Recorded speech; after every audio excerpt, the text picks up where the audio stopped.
So we are nearing the end of the series of Matthew. That's been a long time coming. We are going to actually wrap on Easter, which I'm excited about. And this particular section of Matthew has been, for a long time to me, a bit of a mystery. I mean, I've known it, but getting to know what Jesus is actually saying in these sections can be somewhat difficult, especially if they're not in the context that they're meant to be. And so 2 weeks ago, if you were here, we began looking at a passage of Scripture that is referred to as the Olivet Discourse. And it's a teaching from Jesus that was delivered on the Mount of Olives, which is why it's derived that name. And so the sermon that Jesus gives in this context is laid out over 2 chapters in Matthew, Matthew 24 and Matthew 25, with the focal point of Matthew 24 focusing on Jesus' teaching of the day and the hour of his return. The study of that is called eschatology, the end of things. And the big idea that Jesus gets at in that chapter is this: no one but the Father knows the day and the hour of his return. No one but the Father. And if you have questions about that, you can go back and look at the sermon from 2 weeks ago, and I'm happy to give you more resources. But basically what it means is Jesus even himself at that point in time did not know the day or the hour of his return. So therefore, Jesus simply tells his disciples, he says, don't worry about the day and the hour. Instead, be ready at all times. Be ready at all times. And then he warns his disciples. He tells them, when the master returns, that's the analogy he uses. When the master returns, he expects to find his servants busy with the work of the kingdom of God. And so today we turn the page to chapter 25. And in this chapter, Jesus paints a picture for those of us of what it looks like to be ready for this return. What does that mean to be ready? So we're going to look at 2 parables, both the bridegroom and the 10 virgins, and then the parable of the tenants. And that is going to capture really 2 different perspectives on the same idea. So let's look at those 2 parables. I'm going to go back to verse 1. It says, at that time, the kingdom of heaven will be like 10 virgins who took their lamps and went out to meet the bridegroom.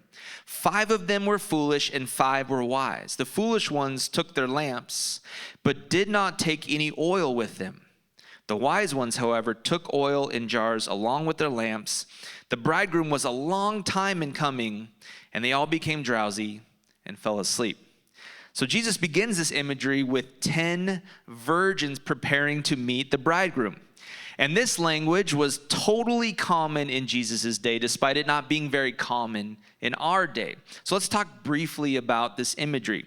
It was customary in Jesus' day for weddings to take place at the home of the bride. I mean, that's somewhat common today as well. But what wasn't common is because of that, the bride, or the bridegroom rather, would actually begin the day preparing for the feast that would eventually be at his house. And then he would make the journey on foot, no matter how far it was, to the bride's home.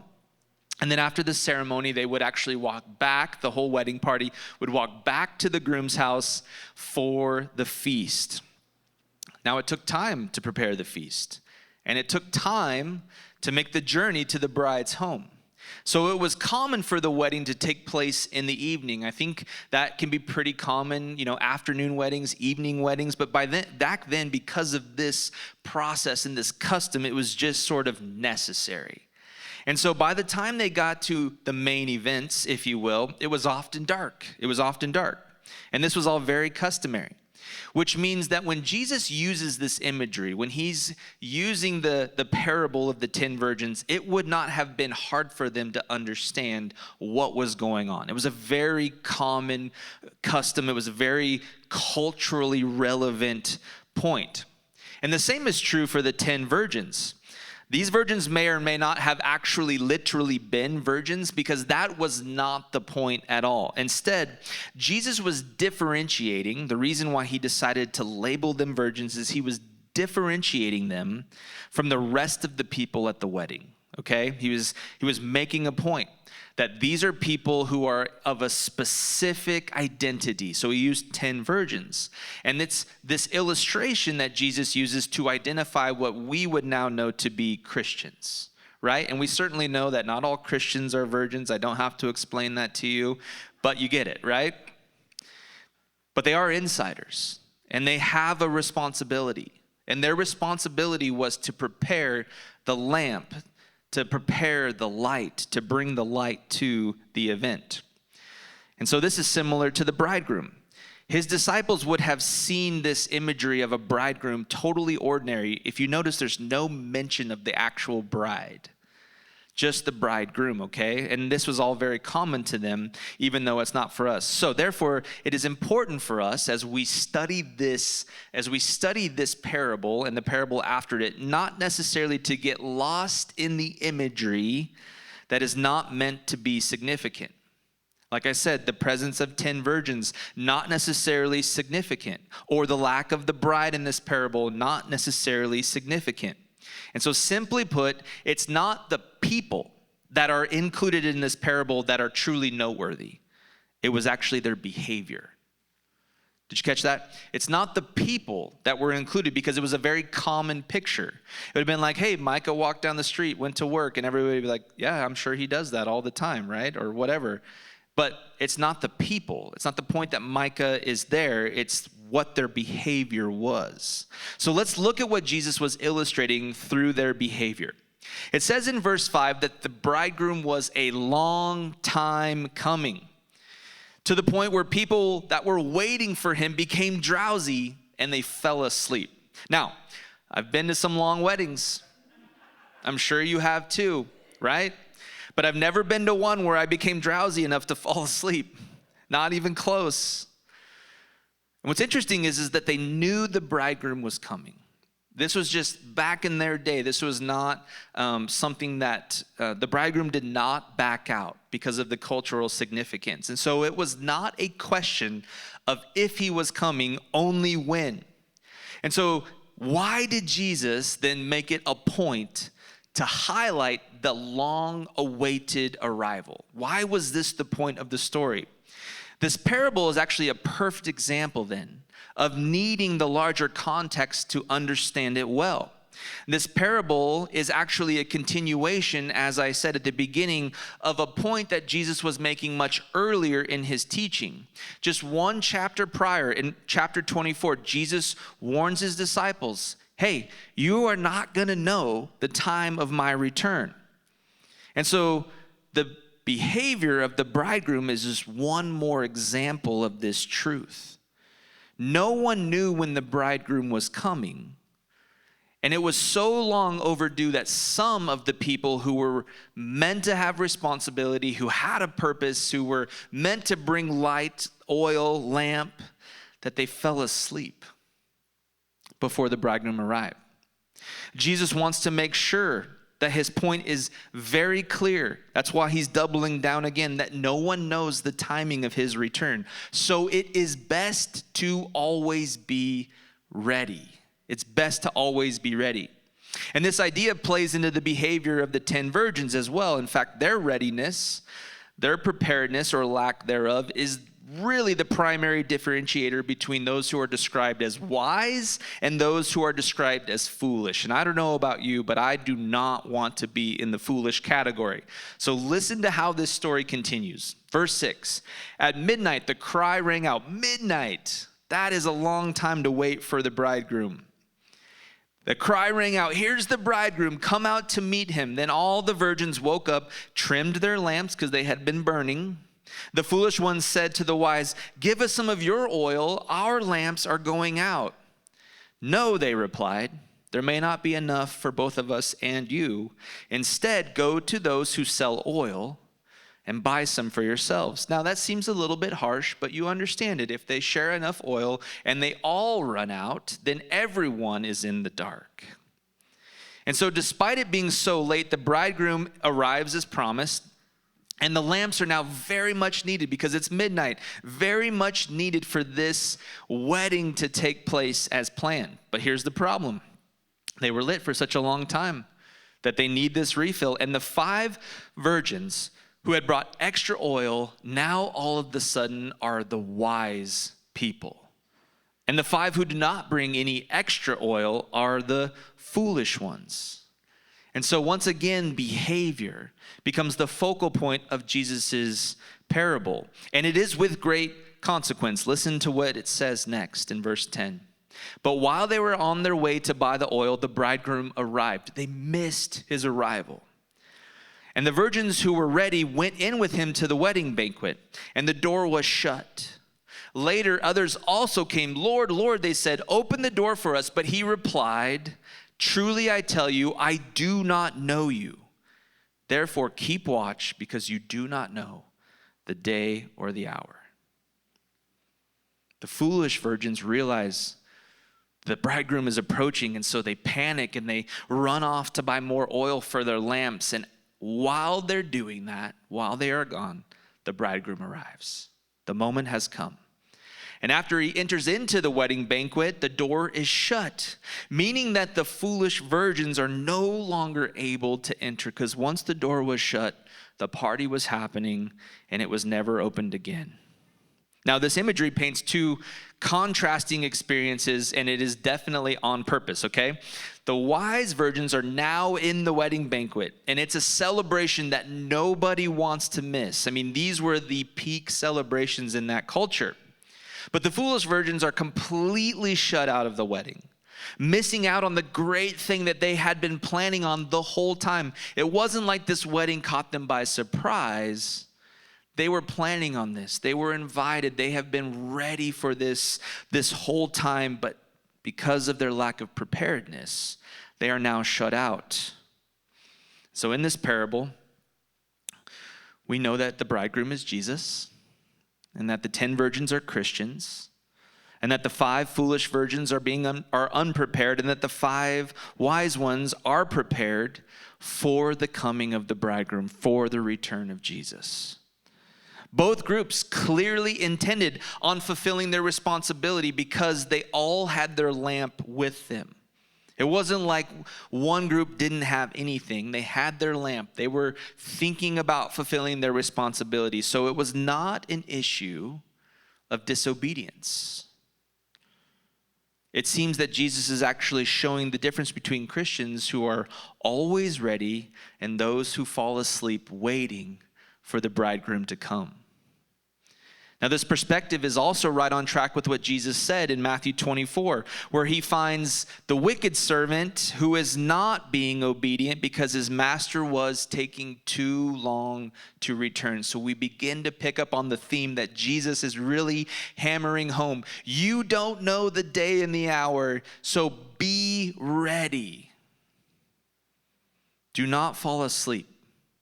Because like the foolish virgins, you risk being shut out. Now, it's at this point that Jesus goes into another parable. And while the parable of the 10 virgins is a warning to be prepared, the next parable is actually a teaching on what it looks like to be ready. So let's read it. It's actually a little bit longer. So if you want to follow along, we're going to read Matthew 25, 14 through 30, and then you're going to see how these play together. It says, again, it will be like a man going on a journey who called his servants and entrusted his wealth to them. The one he gave 5 bags of gold, to another 2 bags, and to another 1 bag, each according to his ability. Then he went on this journey. The man who had received 5 bags of gold went at once and put his money to work and gained 5 bags more. So also the one with 2 bags of gold gained 2 more.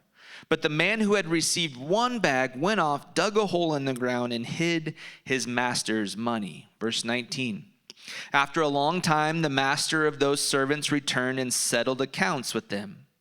The man who had received 5 bags of gold brought the other 5. Master, he said, you've entrusted me with 5 bags of gold. See, I have gained 5 more. His master replied, well done, good and faithful servant. You have been faithful with a few things, and I will put you in charge of many things. Come and share in your master's happiness. The man with 2 bags of gold also came. Master, he said, you entrusted me with 2 bags of gold. See, I have gained 2 more.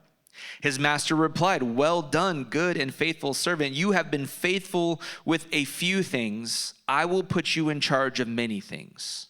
Come and share in your master's happiness. Then the man who had received 1 bag of gold came.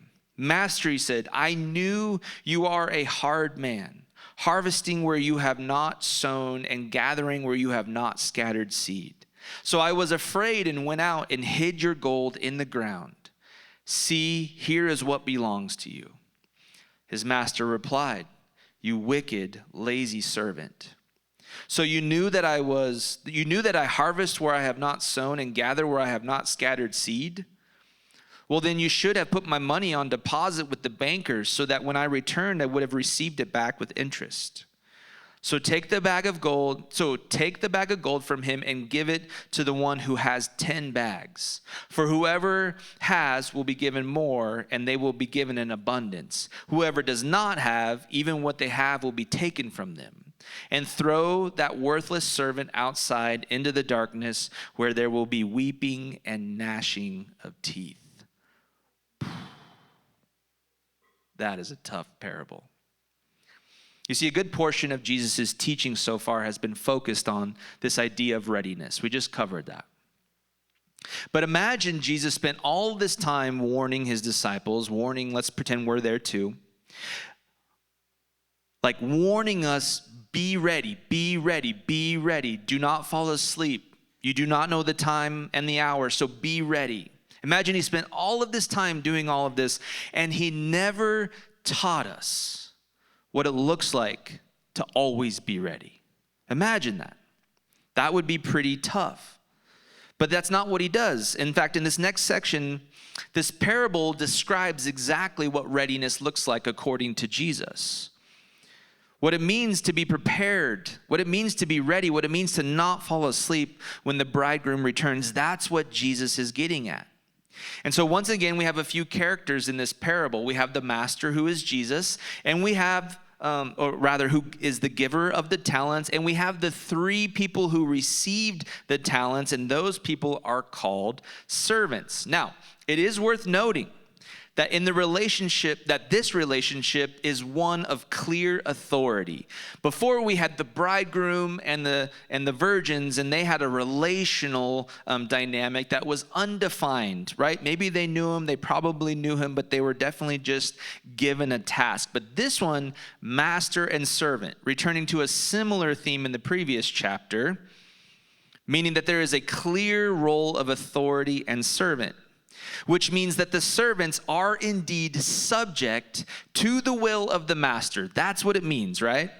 And this can be a very hard subject for Christians in this time and place, because we live in a culture that celebrates this individualized independence that we've been given. And so regardless of all the cultural faults in that thinking, which we don't have time for today, this is not the nature, this independence, individualized independence that we so often receive and experience, which I am thankful for, by the way. But it's not something that we get to operate in our relationship with God. Jesus is trying to teach that Christians are the servants and God is the master, and we are subject to the authority of God. We are subject to the authority of God. We are the servants. But as servants, we do have a choice, okay? God is full of dignity, and he gives us dignity, and we indeed have a choice. We get to choose to either do the will of the master or not. That's our choice, and we get to choose that. But what we do not get to choose is to opt out of the consequences for our choices, good or bad. And that's what Jesus is getting at. And it brings me to this stark image that Jesus gives at the end of the parable. We're going to start at the end of the parable and then work backwards. This is what he says: to those who operate like the final servant, who refuse to participate in the master's plan for any reason, they will find a bitter end. And honestly, it's hard to say. I hate to say it for fear of being hated. But the fear of being hated for being faithful to Jesus' words, and I know none of you are going to hate me. It's hyperbole. It's what pastors do. Right? But the discouragement you feel at times when you hear a word like this is far outweighed by the faithfulness we owe to Jesus and his words, the words of the scripture. And really for my love of those who might hear these words and begin to reorient their life in a way where they full-heartedly, obediently begin to follow Jesus. That is so much more important to me than for us to just walk out of here feeling light. So therefore, I am compelled to invite you into the Master's work, to invite you into obedience, to invite you into the mind of the servants who did what they were supposed to do because of this. And I want you to hear this. That is the pathway to true human flourishing.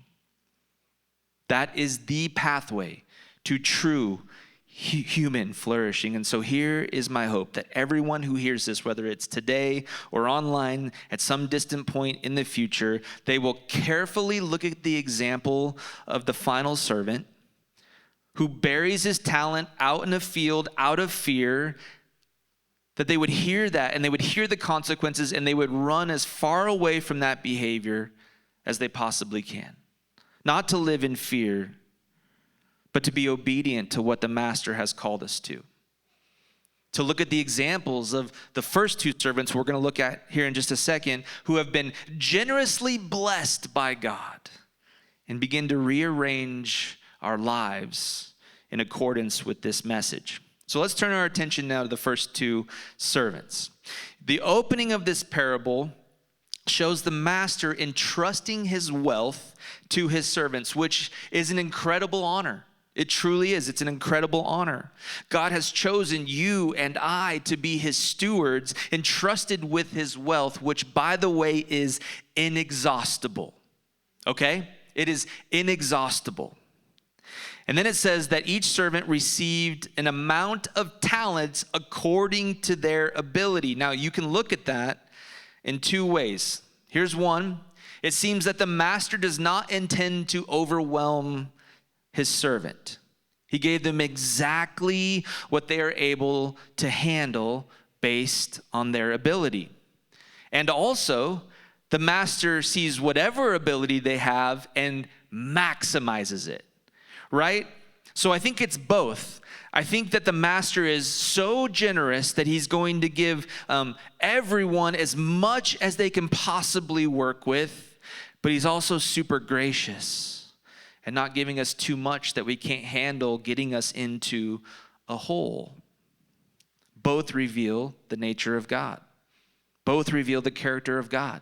He's merciful, he's gracious, and he's wildly generous. Wildly generous. And what did the master give them? He gave them currency. In our version, it says he gave them bags of gold. But in their day, that specific label of currency that the master gives is labeled a talent. So in other versions, you're going to hear the parable of the talents. Is this a coincidence? I don't think so. Not at all. When you and I think of talent, I think of gifts and abilities that are highly developed. Like each of you have some pretty cool talents, I'm sure. Okay? I don't know all of them, but I'm pretty sure you have talent. So what Jesus is calling us to be faithful with, is it our money or is it our gifts and abilities and talents? Well, the answer is both. The answer is both. In fact, the two are linked so closely in our day and age, aren't they? That it would be unwise to try to divorce, if you will, the two assets that I am going to call them. Those of us who have worked a single day for a wage know that the more talent we have, the more money we are likely to make, right? That's just pretty common. It's not universally true, but there is a strong correlation. You get a job, they pay you a wage, and if you do a really good job at your job because you have talent, you will probably receive a promotion, and hopefully with that promotion came an increase in wage. So our talents and our treasure are connected. But each of us also have a number of things that we are very gifted at that do not earn us a wage, right? We have lots of things that we're good at that we just don't make money doing. Maybe somebody else does, but we don't have time to make money at everything we're good at. So that's why I argue that it's both our treasure and our talent that Jesus wants us to use to be faithful to the master.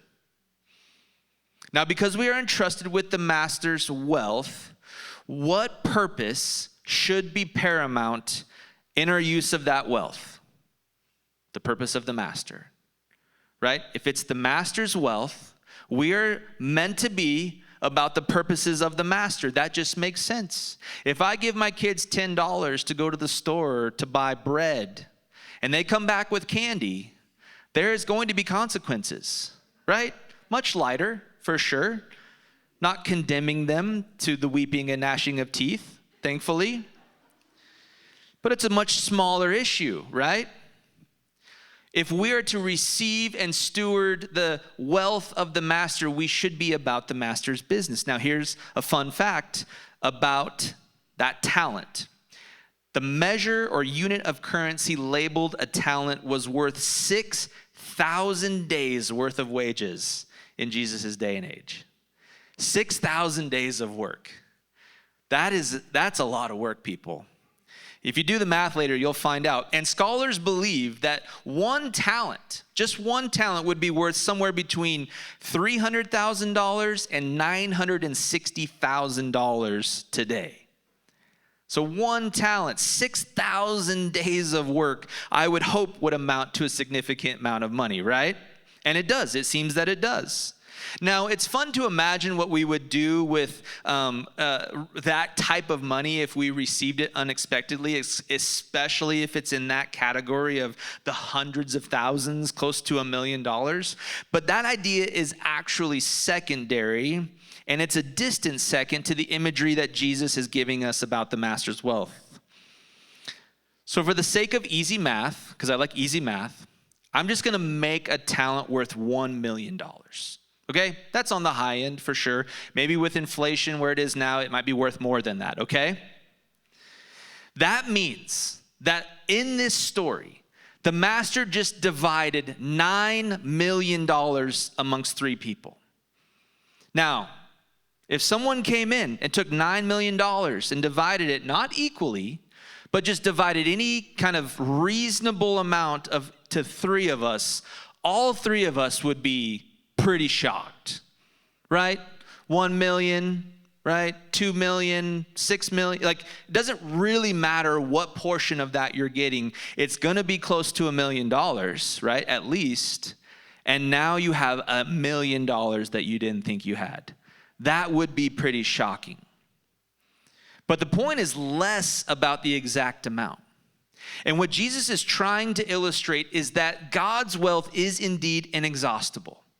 His ability to extend to us in treasure and talent and currency and gifts and abilities is indeed unending. Jesus wants to show that the master is generous and very wealthy. Jesus then told his audience that the 2 servants, or rather that the servant who received 5 bags, 5 talents, went off and doubled it. Wow. And that the one who received 2 talents also went off and doubled it. But he did not give him a clue as to how he did it, which is so annoying, right? Like, come on, Jesus, what kind of economic strategy is this? The problem is Jesus is not giving an economic strategy seminar. Instead, he's calling them into a strategy of obedience. He is showing them that talent and money is not the reward, but it is a responsibility. He's showing them that their talent, their money, their gifts, their abilities are not the reward, they are their responsibility. And that regardless of the amount of money or talent you and I have, we each are called, definitely called in to steward it appropriately, obediently, first and foremost for the kingdom of God. Did you catch that?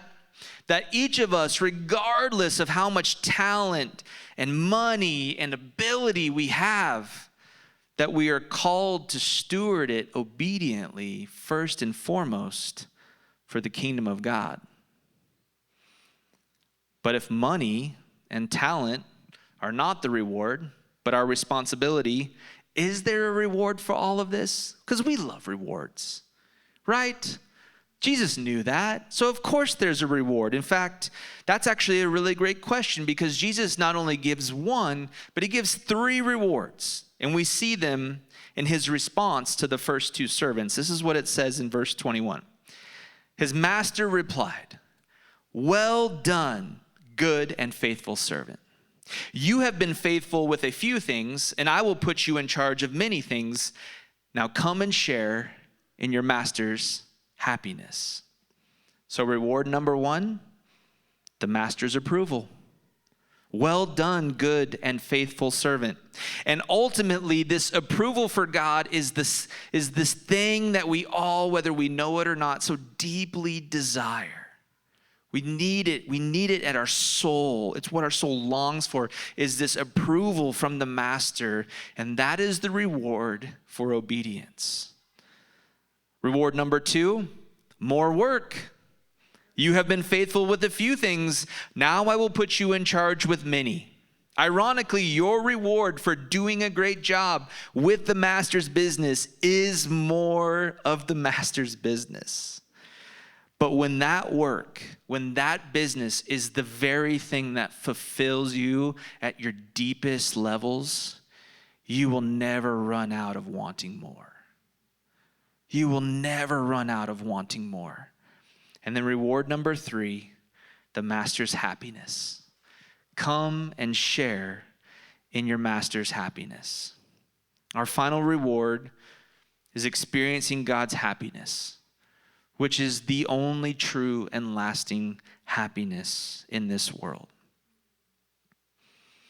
In just a minute, I'm going to invite the band to come back up actually right now. And then in just a minute, I'm going to ask you to consider a couple questions. But here's how I want to close out our consideration of these 2 parables. You see, these 2 parables, they encapsulate Jesus' warning to all Christians. First, always be ready for his return, which when you consider that at that moment Jesus hadn't even been crucified, buried, and resurrected, may have seemed like a silly warning. They're like, what are you talking about, right? But he's giving them, as he's giving us, the warning that we are to always be ready. And then, thankfully, graciously, Jesus paints the picture, and here's what it means to be ready. It looks like fruitful kingdom work. Work that involves stewarding our money and our talents and our influence, first and foremost, for kingdom purposes. J.C. Ryle was a 19th century bishop, and he gives this unifying summary of these 2 parables. I loved it, so I wanted to share it with you. The parable of the talents is very like that of the 10 virgins. Both direct our minds to the same important event, the second coming of Jesus Christ. Both bring before us the same people, the members of the professing church of Christ. The virgins and the servants are one in the same people, but the same people regarded from a different point of view and viewed on different sides. The practical lesson of each parable is the main point of difference. Vigilance is the keynote of the first parable. Diligence, that of the second. The story of the virgin calls on the church to watch. The story of the talents calls on the church to work. So these parables are a continuation of Jesus' teaching in Matthew 24, which is all about the timing of his return, highlighting a very important tension that all of us Christians have to live within, okay? On the one hand, Jesus repeats the sentiment. After a long time coming, he says it at least 3 times in that sermon. After a long time, the master returned. Meaning that we don't know the day and the hour, but we may be waiting longer than expected. And on the other hand, the other side of the tension is this repeated warning to no matter what, be ready. No matter what, be ready. Now we recognize and even incorporate this first reality into our identity of this church. We say that we are doing deep work in community over a long period of time. Right? We patiently wait for the work of the master as we anticipate the return of the master. And still, in our long waiting, we are never meant to be idle or to delay obedience to the kingdom matters that God has put in front of us and in our hearts. So our money and our ability, our talent, our treasure is meant to have the kingdom type impact now. And we are meant to be faithful in these matters now, today. Our faithfulness in these matters is really the key to flourishing and to receiving the award, the master's approval, more of the same good work, and enjoying God's happiness. That sounds so beautiful. So I want to bring these questions before you.